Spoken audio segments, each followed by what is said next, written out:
Welcome to the Minute of Strength. We have a special guest with us today, Andrew Boyle, all the way from Australia. He did our certification this weekend. He's been hanging out with us for a few days, just getting some more education. The exciting thing is we're going to bring Art of Strength protocols down to your business, Australian Kettlebell League, right? Yep, down under, down in Sydney. Give them a little explanation of what you've been doing with kettlebells, because you've been in our Art of Strength family for at least 5 years now. Pretty much since day one of your Minute of Strength series. Been following it for 4.5, 5 years. Do you ever think you'd be on one?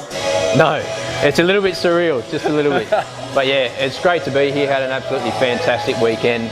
Learned how much I didn't know about kettlebells, and also where kettlebells came from, the vintage progressions. Just absolutely mind-blowing. The ropes, the bandit loops, so much that I can take back home and start implementing them to my own business. Beautiful. So what we want to do is get some of the highlights of Andrew's experience this weekend, things that he just mentioned, bandit loops, ropes, vintage progression, as well as some kettlebell work, and put it into let's set up a path or a journey and achieve success in an overhead squat.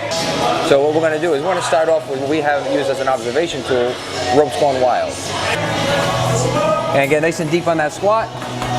So what's going to happen is if Andrew couldn't perform this squat as well as he is, then we'd work on that. But at least that gives us it's a tell from right now that he's got the ability to squat like this. So he's got most of that movement pattern down. And give it a break for a second. All right, now we're going to just do a simple lunge. We keep that shin vertical, keep your knee at 90 degrees. Kick off that back foot and stand up. Let's see it. Ready? And get one leg back. And kick off that back foot. Squeeze that glute tight when you get to the top. There it is. So we just popped up there. Squeeze that glute tight and rest. All right. Now, because Andrew is in the condition that he's in and he's been doing this stuff for a long time, we'll kick it up a notch. We call it a side lunge. We're going to do a side plyo lunge, whatever you want to call it. Looks like this. Keep it safe. Check it out. Yeah. Yep. Get those hips back. Beautiful. Beautiful. Nice. Nice. And give it a break. All right. So as an observation tool, great base to move forward, because you've got now the stability to have your torso or your core engaged while you're squatting, while you're moving. So we've got stability, mobility, strength in a pattern.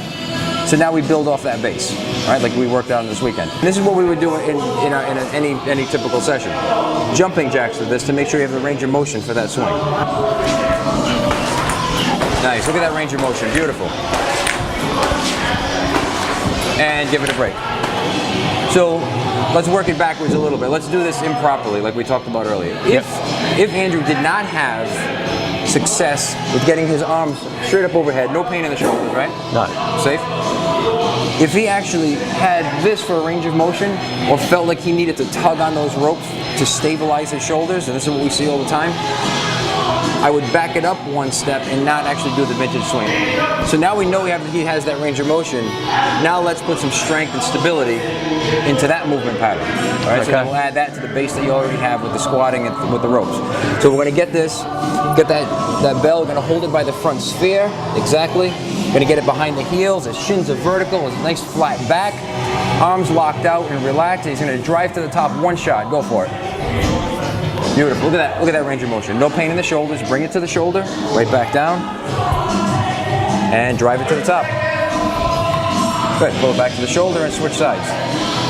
That feel okay in the shoulders? That's fine. Beautiful. Yep. And go. Right. Pull it to the shoulder. Now get a little bit more explosive through your posterior chain. Keep that arm locked out.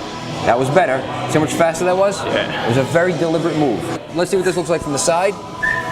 Keep that back flat and drive. That was better. That was better. Very deliberate, very crisp to the top. One more time on that side so they can see this. That was even better. That was your best one. And get rid of it. So now we know we have the range of motion. We've got the strength in those shoulders. Now we can start to kick it up a notch and start to build and work on the stability in your rear shoulder girdle. Tie it into the lat, tie it into your oblique QL, right? So now we're going to get you on a bandit loop, weighted row, right? That'll be the third step in this process working up to an overhead squat. All right, so check it out. We want to tie this grip strength to his core strength. And there's a direct correlation here. We can't get into it right now, too much to explain, but it's going to give an added benefit to this exercise. It's really going to have him dig deep into his oblique and his lat connected to that tricep. It almost feels like when you do this, and we talked about this weekend, like you're doing a pull-up. It's the closest thing to it. If you use a standard dumbbell or even a kettlebell and and then hook your hand on it, you don't get the same effect.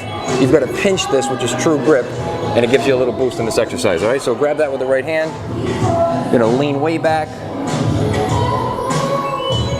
and drop that right shoulder, and then just pull into that lat. Beautiful. Now Andrew's, I watched this guy work out all weekend. He's a super strong guy, very challenging exercise. No more than 5 reps on this. Keep it safe and dump it. All right. Now you're gonna get to see the other side close up, where you can actually see how he's really driving that tricep, that shoulder down, packing it, and pulling that tricep right up against his lat, and that's where all the power is coming from. Do you feel your glute squeeze on this when you do it? Absolutely. Full body tension, perfectly safe to build. We've got this, we're using all this beautiful dynamic movement to show stability and range of motion. Now we want the strength in that same plane. Feels really safe too. Feels so natural. You feel secure with that, right? Yeah. Nice job, and get rid of it. Now you do feel, don't you feel your body just engage with that whole movement? You feel it from the ground. From the ground up. Through your glutes, through your core, through your shoulder. And that's again where we're trying to mimic the overhead squat. Because when you do the overhead squat, you should feel that, and you mentioned that to me earlier, from the ground up. All right, so now that you have that base builder to work into an overhead squat, practice that this week.